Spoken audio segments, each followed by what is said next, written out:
¿Qué tal? Muy buenas tardes. Les damos la más cordial bienvenida al evento Una Semana con CIDIR Oaxaca, que organiza el Centro Interdisciplinario de Investigación para el Desarrollo Integral Regional Unidad Oaxaca, en colaboración con la Dirección de Difusión de Ciencia y Tecnología de la Secretaría de Investigación y Posgrado del Instituto Politécnico Nacional. En esta semana tendremos la oportunidad de conocer más sobre este centro, los posgrados que oferta y sus investigaciones. Les recordamos que pueden hacer sus preguntas en nuestro chat durante la charla o al final de la misma. Y al concluir la ponencia, nuestro invitado podrá resolver todas sus dudas. El día de hoy nos enlazaremos hasta Oaxaca con el maestro Manuel Rubio y el doctor Francisco Castellanos León. Bienvenidos y muy buenas tardes a ambos. Muchas gracias, maestro Antonio. Un gusto saludarlos, agradecerle mucho a la dirección de difusión y a todos los amigos que están con nosotros esta tarde, pues bienvenidos al CIDIR. Hoy tengo el gusto de poder charlar con mi amigo el doctor Francisco Castellanos. Él es profesor investigador de nuestro centro. Frank, buenas tardes, ¿cómo estás? Hola, buenas tardes, Manuel. Muchas gracias por la invitación. No, es un gusto estar contigo esta tarde. Frank, ¿nos podrías hacer un resumen de por dónde han estado tus estudios? ¿Eres ingeniero? ¿Qué más? ¿Cómo está ese asunto? Hice mis estudios de licenciatura en Ingeniería Civil en el Instituto Tecnológico de Oaxaca. Después hice la maestría y el doctorado en estructuras en el Instituto de Ingeniería de la UNAM. A partir de eso me incorporo al CIDIR Oaxaca. La especialidad de mis estudios sobre todo fue en procesamiento de señales, inicialmente aplicados a sismos, pero durante mi desarrollo profesional dentro del CIDIR Oaxaca he incorporado la experiencia de trabajar con pruebas no destructivas de materiales basados en cemento, dirigido en estimar la durabilidad de los mismos. Básicamente, a grandes rasgos, esa es la formación que tengo. Bueno, déjenme decirles que el doctor Francisco es miembro del Sistema Nacional de Investigadores, forma parte del cuerpo académico de ingeniería de nuestro centro y sí, efectivamente, yo tengo aquí que dentro de tus líneas de investigación está todo lo que tiene que ver con sismos, dinámica estructural, las pruebas no destructivas, y parte de su currículum oculto del doctor Francisco es que es ciclista, así que es de los buenos. Doctor, tu tema muy sugerente, temblores y otras excitaciones. Yo sé que tú has trabajado mucho en este tema de los sismos, las construcciones y otras cosas. ¿Qué nos tienes preparados para esta tarde, Francisco? Bueno, Manuel, déjame platicarte. La importancia, bueno, en principio nuestros espectadores dirán qué tiene en relación pruebas no destructivas y los sismos. Sí. Bueno, primero hacerles una breve presentación. Básicamente, pues los materiales, aunque sean tan duros como el concreto, se ven afectados por diferentes agentes como los cloruros o los carbonatos, de tal manera que su resistencia, sus características se ven afectadas con el paso del tiempo, y es por eso importante generar pruebas en las cuales, a partir de las cuales se pueda determinar las distintas características de los materiales, su evolución en el tiempo y la degradación de las mismas propiedades. Entonces, perdón, doctor, ¿sí? Cuando te refieres a cloruros, ¿te refieres a lo que comúnmente conocemos como el salitre que sale en las paredes? Salitre, generalmente también en estructuras de concreto reforzado, las estructuras que llevan varillas y además llevan concreto, el mayor peligro de este tipo de degradación es la corrosión del acero, Okay. lo cual debilita mucho las estructuras, ¿no? Dependiendo del ambiente. Por ejemplo, las estructuras marítimas es muy común ver este tipo de deterioro en las estructuras. Entonces, a partir de esto, pues en el grupo de materiales basados en cemento del CIDIR Oaxaca, hemos tenido a bien equipar laboratorios con este fin y, bueno, esa es una de las áreas en las cuales he trabajado. Y bueno, ¿cuál es la relación entre los sismos y cuál es la relación entre las pruebas no destructivas? Pues básicamente son el procesamiento de señales, ¿no? Aquí pongo un video de la sociedad del Instituto IEE de procesamiento de señales, donde nos muestra que el procesamiento de señales básicamente lo ocupamos todos, ¿no? Desde cómo nos llega la señal de un celular en una llamada y nos llega a nuestro celular, habiendo tantos celulares en un cuarto, cómo se hace, por ejemplo, los estudios de resonancia magnética, los estudios conocidos como FTIR, muchos de los aspectos que están alrededor de nosotros, llámese luz, llámese sonido, todos conllevan señales, y estas señales pueden ser procesadas, pueden ser estudiadas de muchísimas formas, ¿no? Se están proyectando algunas aplicaciones dentro del video y a partir de los cuales es que estas mismas análisis de las señales son las que se pueden ocupar tanto en sismos como en materiales no destructivos, utilizando resonancia magnética, utilizando microscopía electrónica, FTIR, ultrasonido, interferometría, que son distintas técnicas, pero que el principio es el mismo. Básicamente se excita un material, es decir, se le lanza una señal conocida y la distorsión de la señal que se obtiene al hacer pasar en el material que se desea estudiar, pues es lo que nos brinda las características de estos materiales, ¿no? Ok, entonces es que lo que estoy viendo me remite mucho a cosas que más bien tienen que ver como con medicina. Sí, de hecho la medicina ha hecho muchos avances en procesamiento de señales. Hay diversos aspectos teóricos muy avanzados que difieren en ciertas características con respecto a, por ejemplo, al estudio de los sismos, al estudio de los materiales, por las condiciones propias del cuerpo humano, de los materiales que nosotros estudiamos y de los instrumentos que utilizamos para el estudio de ambos casos, ¿no? Pero en general el principio es el mismo. Es el mismo. Sí, me ha sorprendido mucho eso porque en la charla de hoy en la mañana con la doctora Delia Soto, recuerdo que en su laboratorio también tienen resonancia magnética. Eso yo me lo imaginaba solo para fines médicos, pero resulta que ellos lo utilizan para analizar el mezcal y otras cosas. Entonces, ¿ese tipo de tecnología también se usa en este caso para construcciones? Así es, colaboramos con la doctora Delia Soto en diversos proyectos y en algunos puntos coincidimos en problemas que se utiliza la resonancia magnética y a partir de los cuales se hace el análisis del procesamiento de señales, por ejemplo, ¿no? De tal manera que esa es mi contribución al grupo. Los expertos en química, pues es el doctor Cano Barrita, el maestro Frank Manuel León. Yo solamente soy como el que me den las señales y a ver qué puedo sacar de ellas, ¿no? De tal manera que son técnicas que utilizan muchas matemáticas. Por ejemplo, una de las clásicas es la teoría de Fourier, que viene desde el año 1800, ¿no? Entonces, el desarrollo de estas técnicas a partir de hace 200 años, más de 200 años, es inmenso y es un universo. Que ojalá haya entre los televidentes aventureros que quieran entrar en esta tierra tan fértil y tan interesante como es el procesamiento de señales. Doctor, mira, tengo en mi cabeza ahorita dos mundos. Uno, el de todo esto que tiene que ver con las señales y esto de las pruebas no destructivas.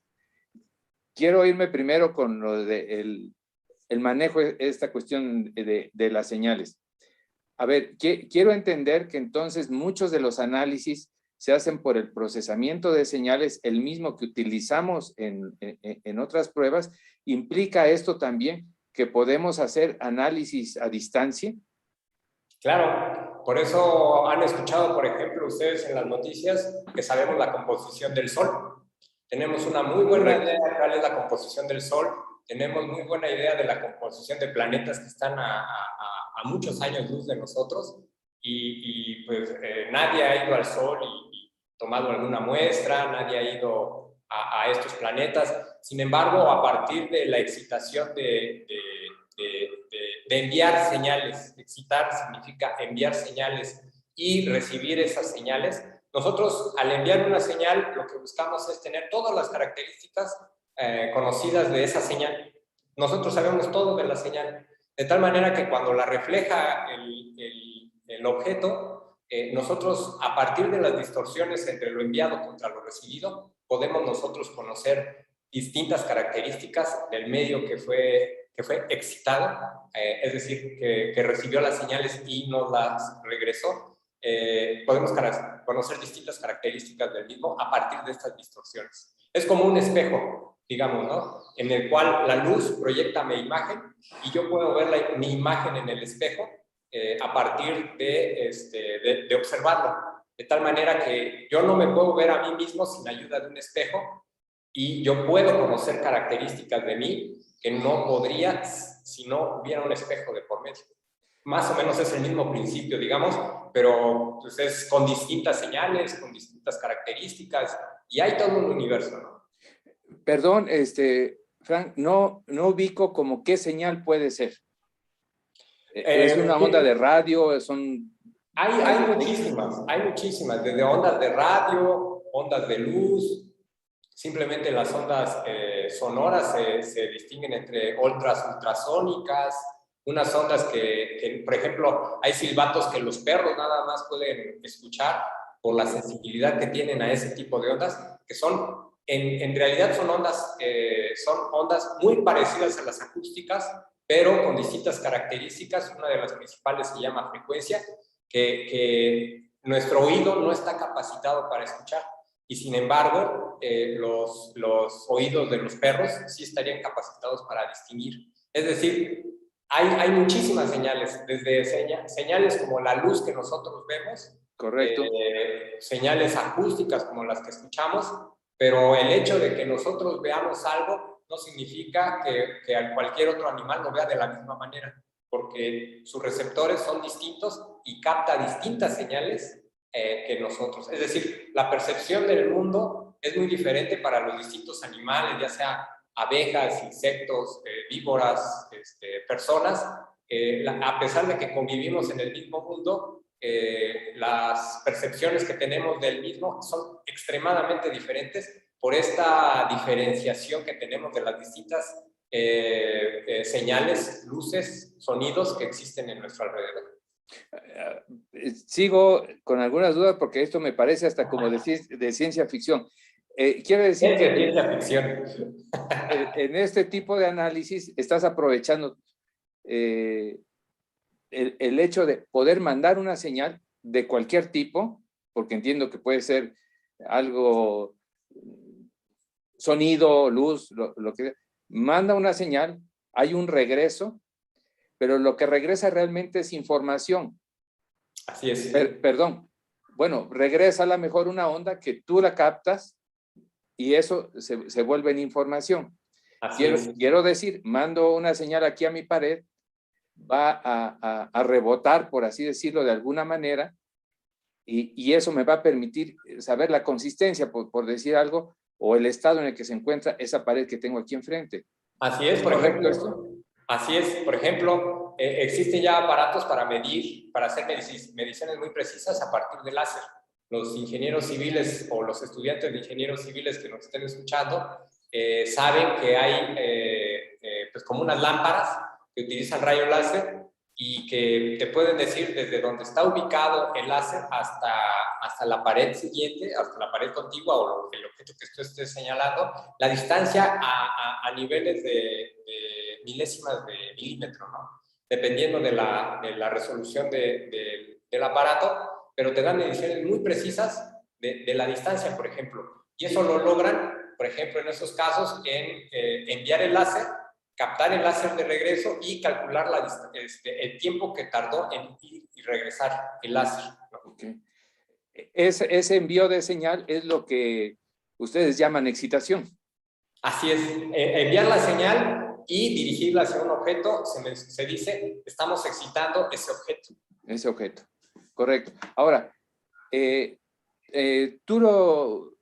y tu equipo de trabajo lo han aplicado mucho a cuestiones de construcción, tú en especial en cuestiones de sismos.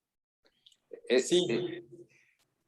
Déjame contarte la anécdota. De pequeño, pues yo siempre, desde muy pequeño, he vivido en Oaxaca y siempre he tenido, bueno, de chico siempre estaba aterrorizado por los sismos, ¿no? Especialmente si estás a medianoche, dormido, todo prácticamente inconsciente, y de repente viene un sismo muy fuerte que en Oaxaca son muy comunes. Sí. Siempre me dio mucho miedo los sismos.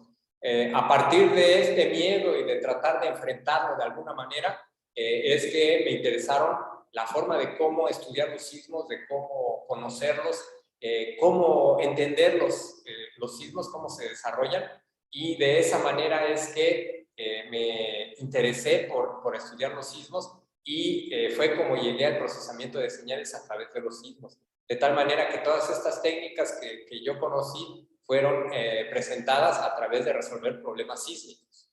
Estos sismos son muy importantes, son muy interesantes por todos los fenómenos que intervienen en la generación de estas ondas sísmicas, que son las señales que se transmiten sobre la Tierra y que son tan grandes y tan poderosas que la energía liberada en los sismos se compara con bombas atómicas, ¿no? Con la energía liberada por bombas atómicas, estos hongos atómicos que se ven en las películas de la Segunda Guerra Mundial. Muchas veces la energía liberada por un sismo, por ejemplo, el del 2017 a que sucedió aquí en el Istmo, es mucho más grande que la que libera una bomba de este tipo. Francisco, entonces, uniendo los dos aspectos, las señales y las pruebas no destructivas, quiero entender que es precisamente por este uso de señales que tú puedes analizar algo sin tener que hacer como antiguamente se hacían las calas en las paredes, ¿no? Tirar un pedazo de pared, escarbar un pedazo de cimiento para saber cómo están las cosas. ¿Va por ahí el asunto? Así es decir, si nosotros podemos saber las características, por ejemplo, del Sol, de otras estrellas, Sí. de otros planetas, ¿por qué no conocer de manera no destructiva materiales tan cercanos que tenemos como el material de una casa, el material de una escuela, de un hospital que desafortunadamente sufrió un sismo, pero que necesitamos saber qué tan sanos están los materiales? Y pues que no necesariamente tengamos que debilitarlos aún más mediante tomar muestras, digamos, destructivas de los mismos materiales. Ok. Estamos justo en la coincidencia del tema y tú mencionabas hace un rato este asunto del sismo que tuvimos en el 2017. Sí, Bueno, sí, 2017. sí. Se sintió en muchos lados, pero en el Istmo de Oaxaca fue algo terrible. Tú fuiste como parte de las brigadas o la participación del Politécnico a dar dictámenes técnicos. ¿No nos puedes platicar más de esto? Pues antes que nada mencionar que en México tiembla mucho y sobre todo en Oaxaca, como se puede observar estos son los puntitos, son los epicentros donde se originan los sismos. Y como pueden ver, la parte sur de México se han generado los sismos más intensos en el siglo pasado. De tal manera que es un fenómeno que no podemos evitar, pero que sí podemos mejorar. Hay muchísimos estudios que nos dicen las características de cómo se originan los sismos Tenemos, por ejemplo, aquí sabemos cómo hay una placa subducida por parte del océano, es decir, que se está metiendo por debajo del continente, y eso es una fuente de sismos importantes.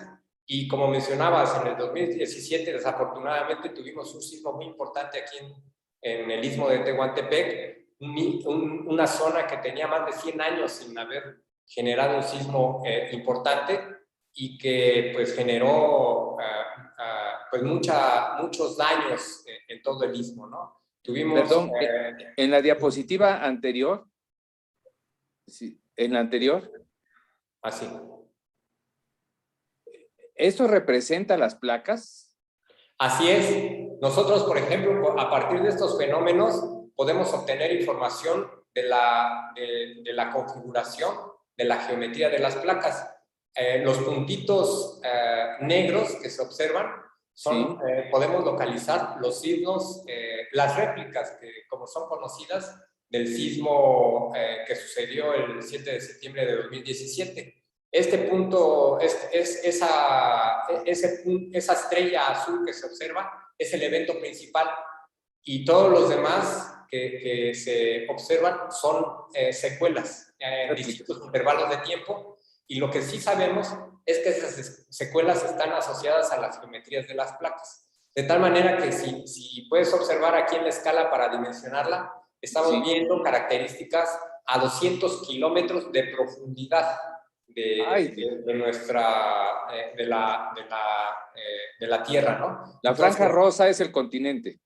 La franja rosa es el continente, y la franja azul sería la placa subducida o la placa que proviene del mar, exactamente. Esto se le llama, es la trinchera, que es el punto de contacto, que se da como a 50 kilómetros mar adentro de las playas en el istmo, y que, a partir de eso es que nosotros podemos conocer todas estas características, y necesitamos, bueno, aprovechamos más bien la ocurrencia de estos eventos para poderlos estudiar con un mayor detalle y obtener mayor información, y de tal manera que estemos mejor preparados para un evento futuro, ¿no? Ok. Perdón por la interrupción, adelante. Esta es la misma información, pero vista en planta, ¿no? Esta es la misma información. Desde arriba. Exacto, desde arriba. Entonces, hay muchísima información al respecto. Afortunadamente, hemos podido aprender de muchas cosas. En nuestro caso, por ejemplo, nos tocó estar presentes en Asunción Ixtaltepec, y pues nada más para que se den una idea, pues, de las 4.600 viviendas, casi 3.000 fueron dañadas, ¿no? Básicamente el poblado en un 70% fue afectado de manera importante, y bueno, estamos hablando de daño total. Entonces es importante el hecho de poder nosotros prepararnos, conocer cómo se propagan estas ondas y hacer análisis detallados de las estructuras para evitar estas situaciones tan desastrosas que pues nos afectan, y que desafortunadamente pues nos van a seguir afectando, ¿no? Y en todo esto, por ejemplo, todavía es más relevante en el istmo la evaluación de los distintos materiales para saber sus condiciones en distintas pruebas. Aquí, por ejemplo, nada más mencionar que no necesariamente todas las casas fueron destruidas, hubo honrosas excepciones, y estos principalmente a un buen diseño de ingeniería, en los cuales pues no hubo errores, como por ejemplo en este caso, ¿no? Que básicamente pusieron en un apoyo, pusieron el medidor, y básicamente quedó hueco ese apoyo, esa columna, y fue donde generó la falla, ¿no? O también cuestiones muy comunes que no deberían de hacerse, es meter tubos de drenaje en columnas, ¿no? Y lo único que hacen es debilitar la columna con estos resultados, ¿no? O sea, es necesario estudiar todo esto para poder evitar este tipo de situaciones, y, por ejemplo, evitar este tipo de mapas donde se observa que los puntos rojos, este es un mapa de Ixtaltepec, y los puntos rojos son las viviendas totalmente dañadas, y se observa pues, la cantidad de daño que ocasionó el sismo, ¿no? Mencionar que, por ejemplo, ahí la colaboración de los alumnos de la ESIA, de las unidades Zacatenco y Tecamachalco, fue muy importante. Son situaciones en las cuales uno se pone la camiseta de Politécnico, porque hubo brigadas de psicología. En un principio, por ejemplo, inclusive yo no me daba cuenta de la importancia de este tipo de brigadas, y resulta evidente cómo interactúan, por ejemplo, con los niños para resolver los traumas que provienen de la ocurrencia de este tipo de eventos tan dramáticos, y que ayudan de alguna manera a sobrellevarlos, ¿no? A través de distintas terapias como obras de teatro en medio de toda esta situación, los niños ahí conviviendo. Es una experiencia muy enriquecedora, a pesar de la tragedia que representa por sí misma. No, adelante.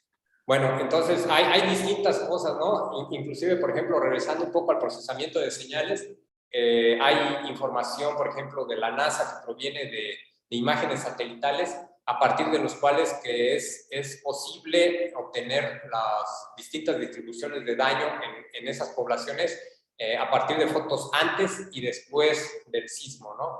De tal manera que con eso nosotros podríamos estimar de una manera muy rápida y con cierto nivel de exactitud las distintas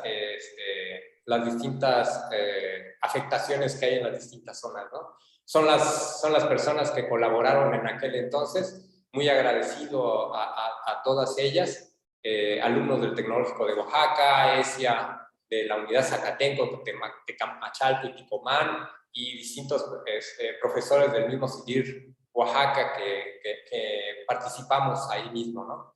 Y pues también con base en esto, invitarlos a que nos visiten aquí en Oaxaca. Estamos por abrir en este aspecto un nuevo posgrado interinstitucional de maestría y doctorado en ingeniería de materiales y estructuras, conjuntamente con la Universidad de Colima, y que actualmente está en proceso de aprobación por parte de la Secretaría de Investigación y Posgrado. Entonces, invitarlos para que, si están interesados en estudiar todo esto que les he contado, si quieren sumergirse en este océano de conocimiento que es el procesamiento de señales, o la durabilidad de materiales, o el uso de materiales sostenibles, o el diseño de estructuras, diseño y análisis de estructuras para evitar, para que sean confiables en este tipo de eventos, pues los invitamos a acercarse a nosotros.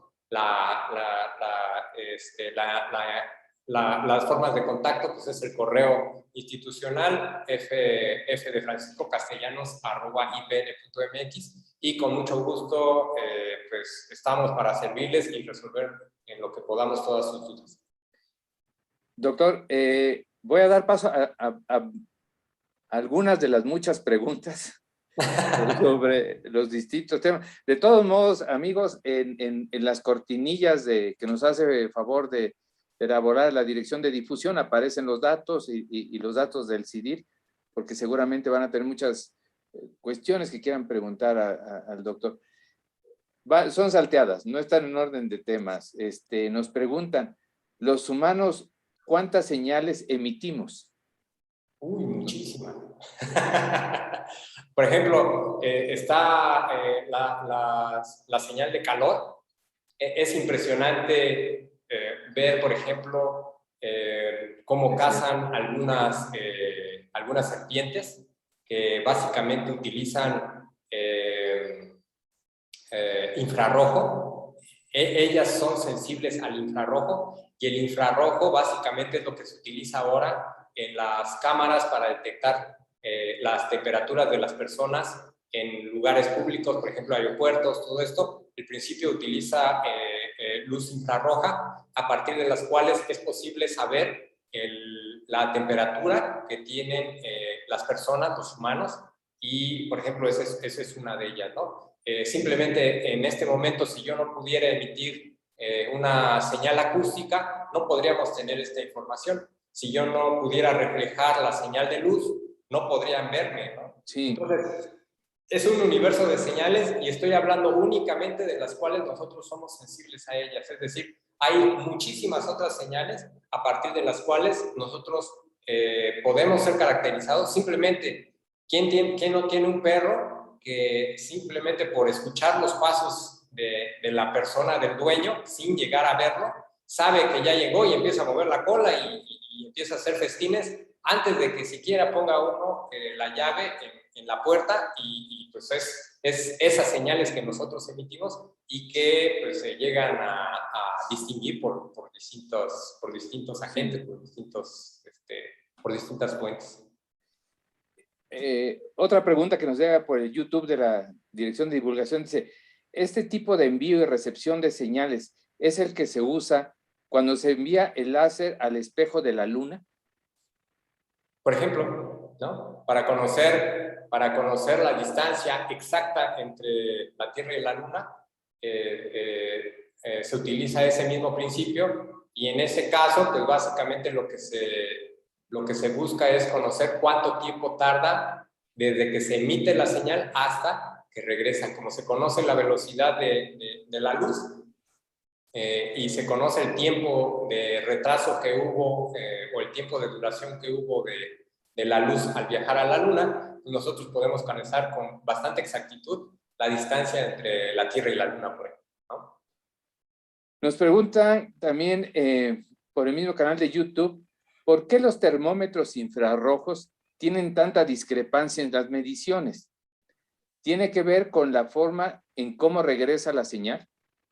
Sí, porque como te comentaba, depende mucho de los materiales que nosotros estamos excitando. Si, por ejemplo, alguien se puso algún tipo de crema, no es lo mismo que alguien que pues, recién se haya bañado, por ejemplo, y no tenga ningún agente grasoso sobre su piel. Eso afecta en la reacción del rayo de luz y por lo tanto va a afectar en la toma de temperatura. Hay distintos tipos de rayos, hay distintos tipos que se pueden utilizar dependiendo de la sensibilidad de los materiales. Por supuesto, si quiere alguien saber exactamente la temperatura, se puede conocer, pero el instrumento va adquiriendo un mayor valor por el uso de este tipo de tecnología y pues, por la precisión que se requiere, ¿no? Esa es la razón por la cual a veces va uno al supermercado y a veces tienes lecturas de 36 grados y enseguida tienes 35 y a veces el señor de la entrada te dice 32 grados, ¿no? Yo creo que ya estoy medio muerto a 32 grados, pero Eso, que está sucio el lente, que en realidad sí hay variaciones fuertes de nuestra temperatura, son muchos los factores, pero sí es sensible a muchos factores. Es mucho menos sensible que un termómetro que de estos de contacto que utilicemos, ¿no? Sí. En términos de temperatura. A través del Face nos preguntan, ¿estas son técnicas que se utilizan para conocer cuando un inmueble quedó con daño estructural no visible después de un sismo? Sí, hay muchas construcciones que utilizan elementos no estructurales que hacen que los elementos estructurales, es decir, los elementos que resisten o que soportan a la estructura, no se vean. Es decir, puede haber un daño importante en una estructura y no necesariamente ser visible. Entonces, es posible a partir de mediciones con acelerómetros. Hay muchas técnicas, desde los ultrasonidos que estábamos mencionando, hay algo que se llama martillo de rebote, hay acelerómetros que se pueden utilizar para medir la vibración ambiental en las estructuras. Hay muchísimas técnicas, un universo a partir de los cuales es posible conocer la condición estructural de una vivienda, de un edificio, de un hospital, sin necesidad de tener un contacto más físico, digamos, con él, ¿no? Simplemente pongo el ejemplo de conocer las características del sol sin necesidad de pues, haber estado nunca en él, ¿no? Tenemos una muy buena idea y lo mismo se puede aplicar en diferentes estructuras. Frank, a ver, quiero imaginarme, otra vez voy con mi misma pared que tengo aquí enfrente. Quiero saber cómo está y digamos que quiero usar un ultrasonido.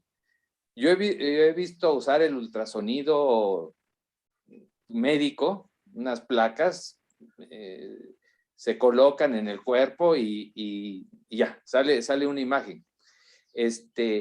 ¿Es algo similar lo que se hace cuando haces un estudio no invasivo usando este tipo de tecnología de señales? Sí, son las dos mismas piececitas. técnicas.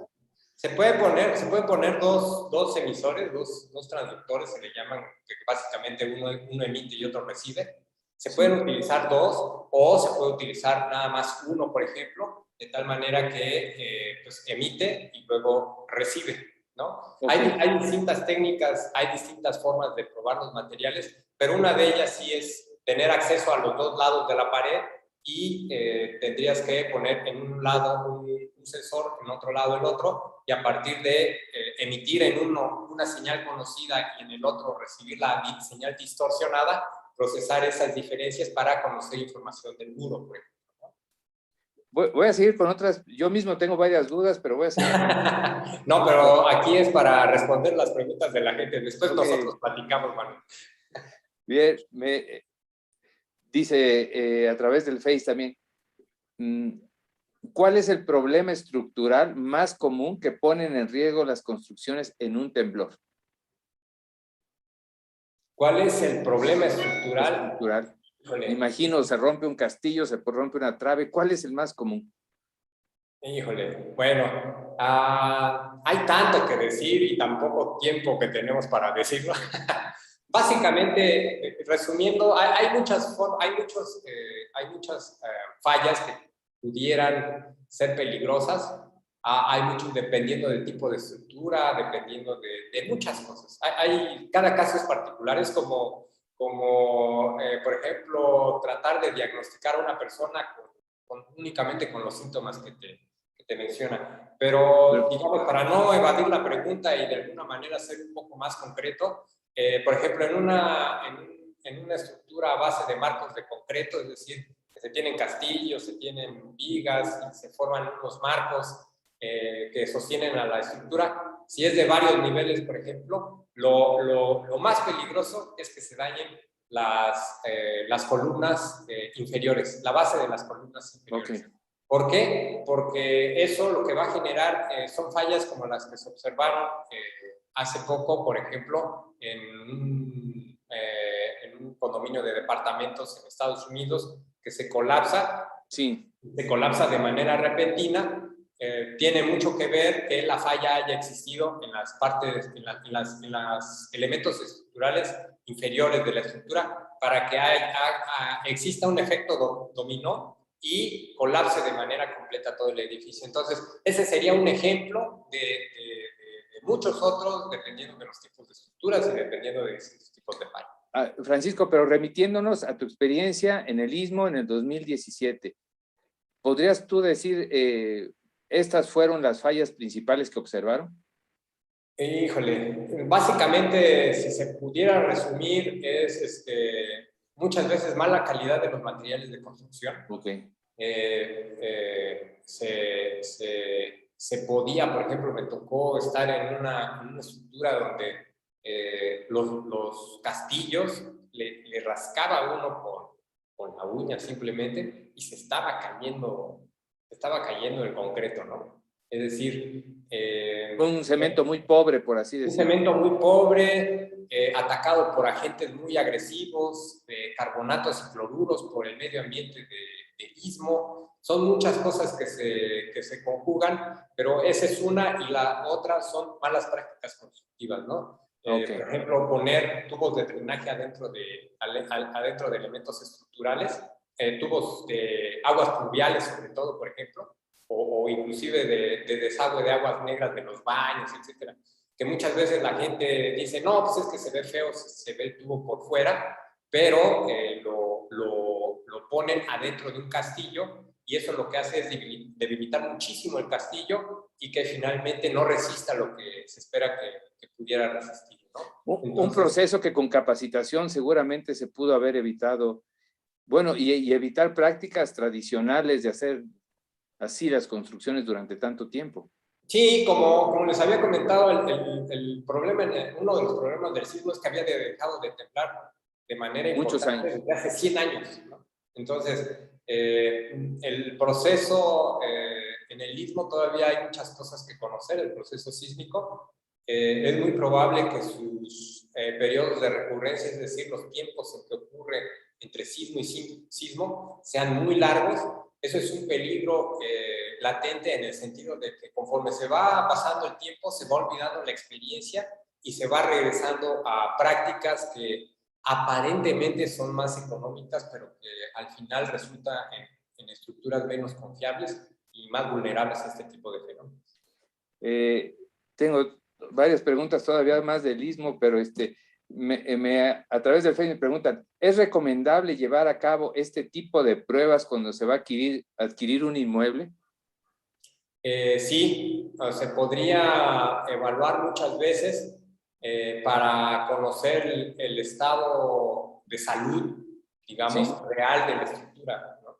Para poder saber el nivel de daño que si se encuentra esa estructura en una zona sísmica, finalmente los daños son acumulativos. Es decir, es como uno, ¿no?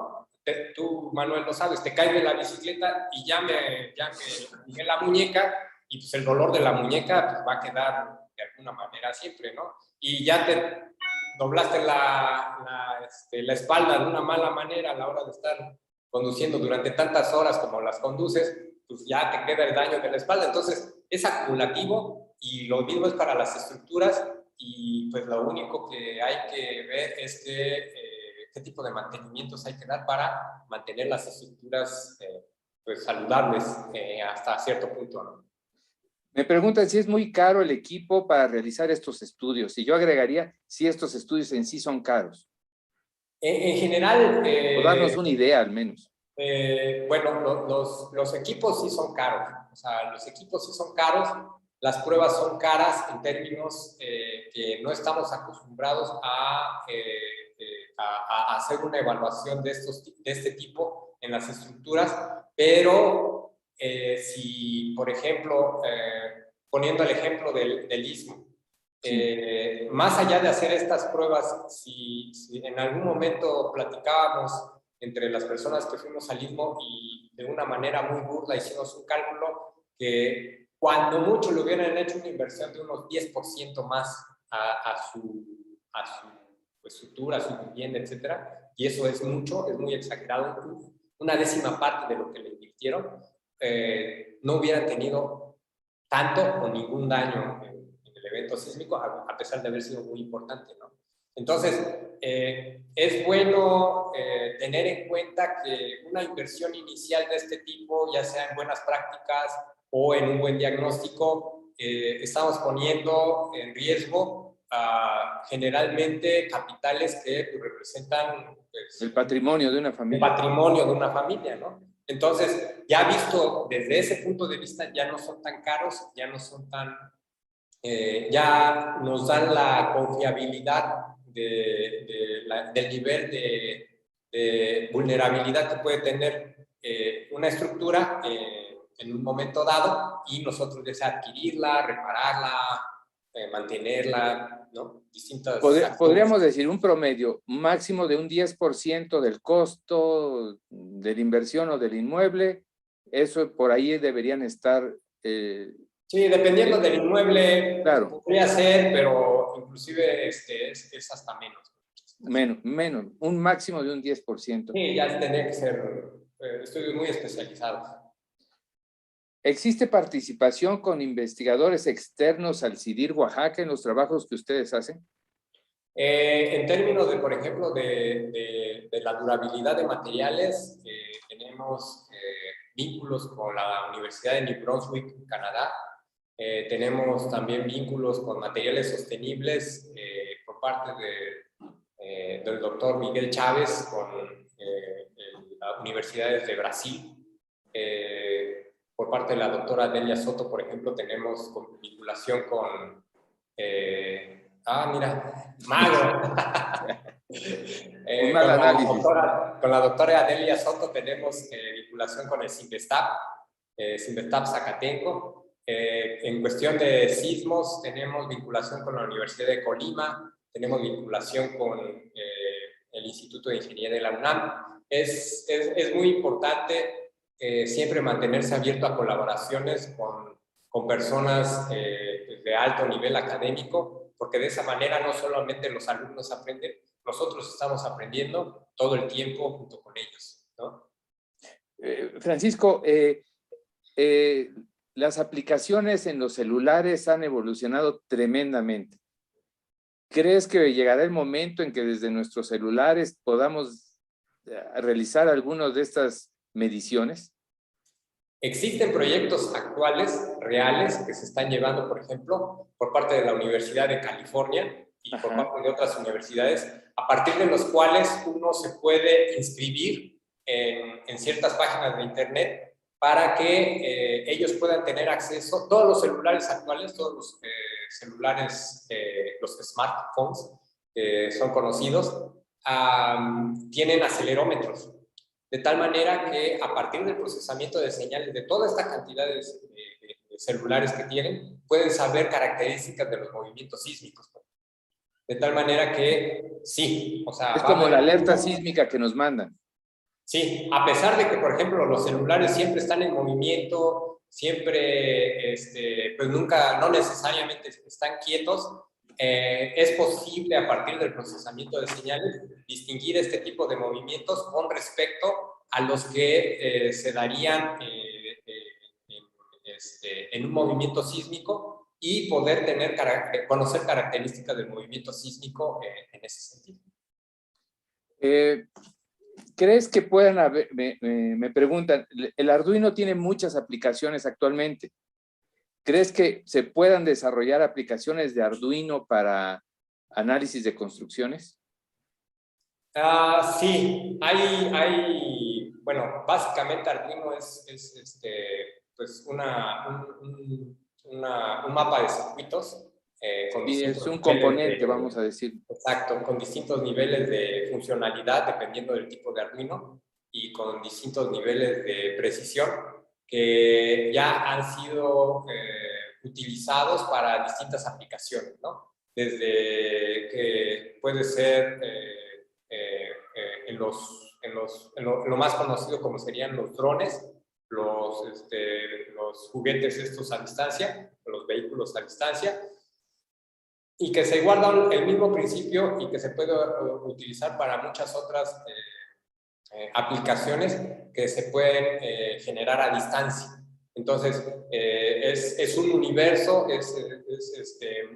hay muchísimas aplicaciones. Ahorita me viene a la mente el proyecto de una tesis de maestría de un alumno de biología que implantó placas de Arduino en los collares de cierta especie, no me acuerdo, creo que eran lobos, que están en cierto peligro de extinción, donde les colocaban los collares para saber sus rutas, sus costumbres, tratar de delimitar el área donde se encontraban y de esta manera pues tratar de proteger toda esa área y preservar este tipo de animales, ¿no? Esto se dio en una tesis de CIDIR Oaxaca y pues dentro de este planteamiento se tuvo que hacer diversos desarrollos dentro de la plataforma de Arduino, incluyendo procesamiento de señales.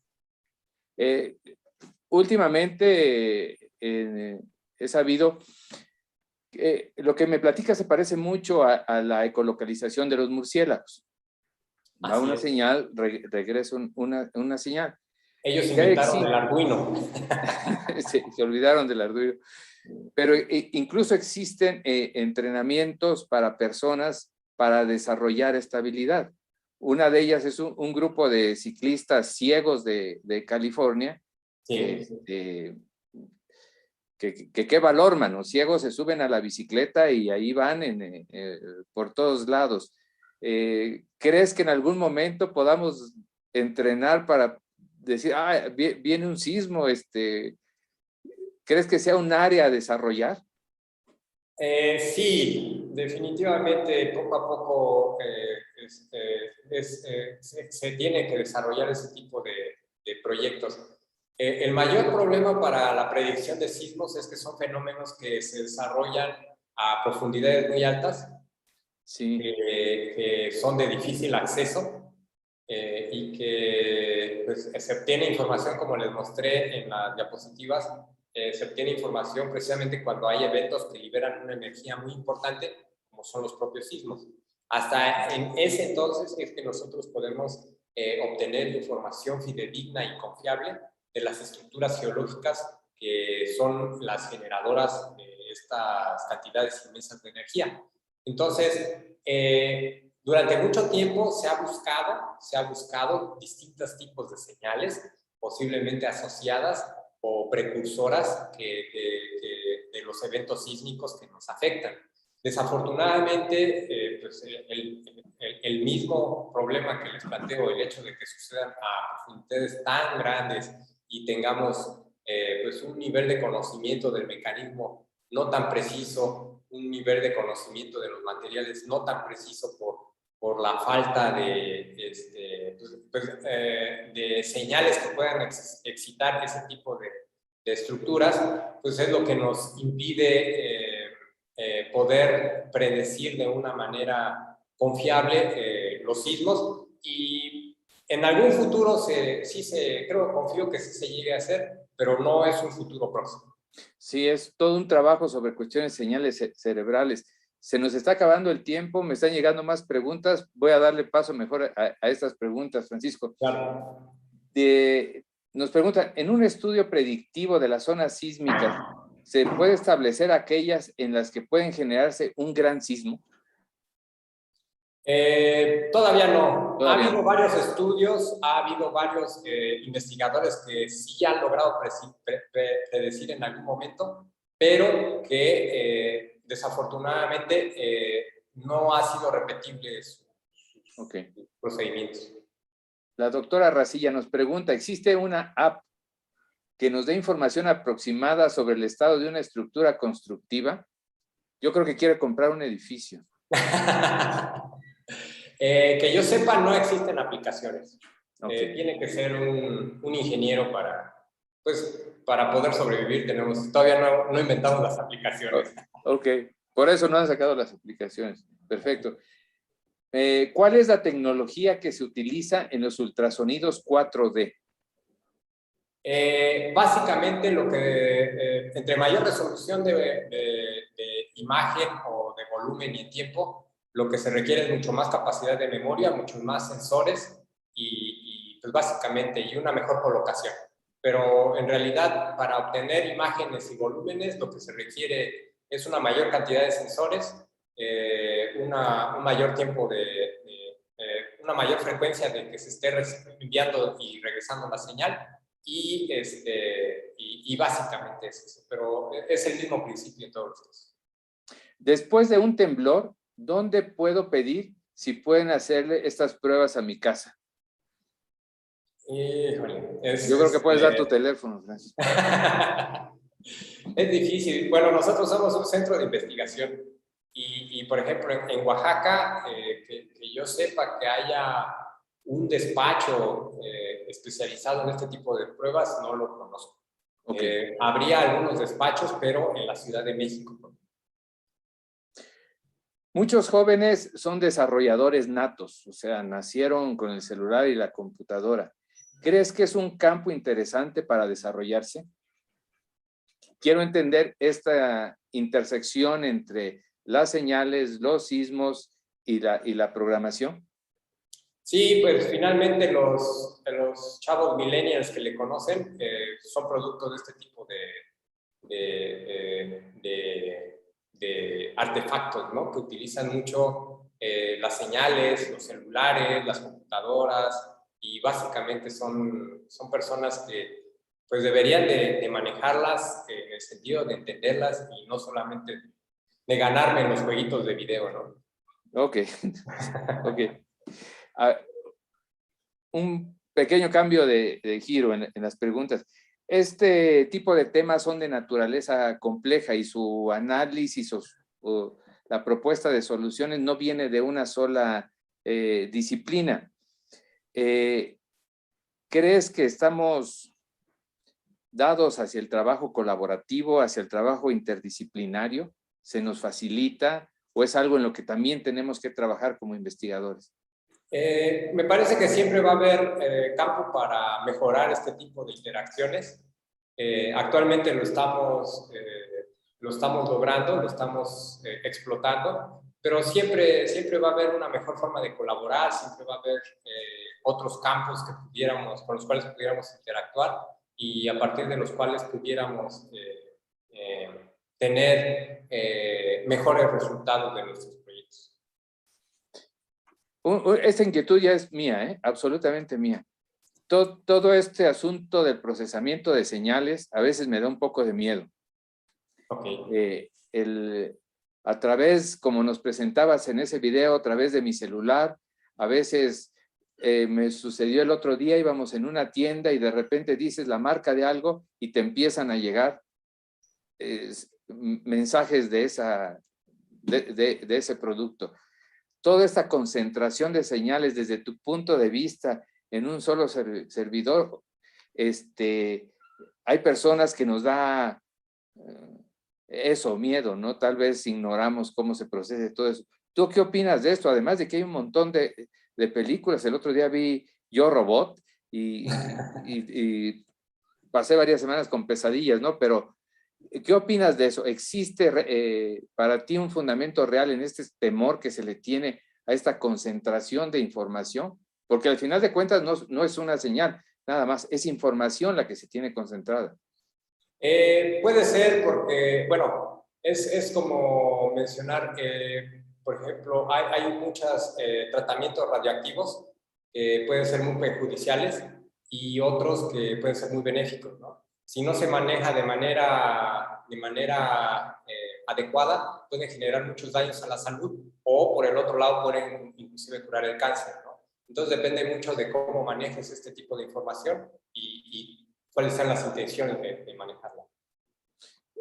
Francisco, ya prácticamente para terminar, en la información que me permitiste revisar previo a la charla, veía, por ejemplo, el caso de Estados Unidos, toda una red para el monitoreo de los eventos sísmicos, global, nacional, pero hasta local. ¿Cómo estamos en México en relación a esto? Tenemos una buena red sísmica que pudiera ser mejor, pero que, por ejemplo, como dato curioso, proviene de la primera red sísmica en Latinoamérica. Sí. Inclusive, yo creo, incluyendo la América del Norte, la puso Porfirio Díaz, ¿no? No me digas. Precisamente en 1910, y aquí en Oaxaca existe el lugar donde estuvo uno de los primeros instrumentos sísmicos. Entonces, tenemos una historia larga con los sismos, nos hemos estado preparando, pero siempre hay lugar para mejoría. Francisco, y ya para terminar, quisiera pedirte si por favor nos puedes platicar brevemente o recordar brevemente el objetivo de esta propuesta de posgrado que están haciendo en tu grupo de investigación. Sí, estamos colaborando distintos profesores investigadores de la Universidad de Colima y del CIDIR Oaxaca para básicamente estudiar la habilidad de materiales sostenibles, técnicas no destructivas y análisis y diseño de estructuras civiles ante diferentes fenómenos como por ejemplo los sismos, ¿no? De tal manera que estamos esperando abrir a más tardar dentro de un año y pues ojalá que haya personas de nuestros espectadores que se interesen por esta oferta. Yo estoy seguro que sí, además es un buen equipo de trabajo. Felicidades, Francisco, un tema bien interesante. Muchísimas gracias por esta charla y regresamos los micrófonos y la imagen con Antonio allá en la dirección de divulgación. Gracias por la oportunidad. Hasta luego. A ti, Francisco. Antonio, muchas gracias por la oportunidad. Al contrario, muchas gracias a ustedes. Una gran plática que nos deja mucho conocimiento, muchas inquietudes para poder seguir investigando. Agradecemos al maestro Manuel Rubio y al doctor Francisco Castellanos León sus intervenciones. Y también le agradecemos a todas las personas que nos han seguido por esta transmisión. Los invitamos a que revisen nuestro programa de eventos y a seguir cada una de las transmisiones que tenemos preparados para ustedes, para que entiendan más sobre la investigación que se desarrolla en el CIDIR Oaxaca. No olviden suscribirse al canal de YouTube de la Dirección de Difusión de Ciencia y Tecnología, es el canal de DEDICIT, además de seguirnos en Facebook y en todas las redes sociales de la DEDICIT, así como de la CIDIR Oaxaca. Nos despedimos a nombre del Centro Interdisciplinario de Investigación para el Desarrollo Integral Regional Unidad Oaxaca, en colaboración con la Dirección de Difusión de Ciencia y Tecnología de la Secretaría de Investigación y Posgrado del Instituto Politécnico Nacional. Que tengan muy buena tarde y pásenla muy bien. Muchas gracias.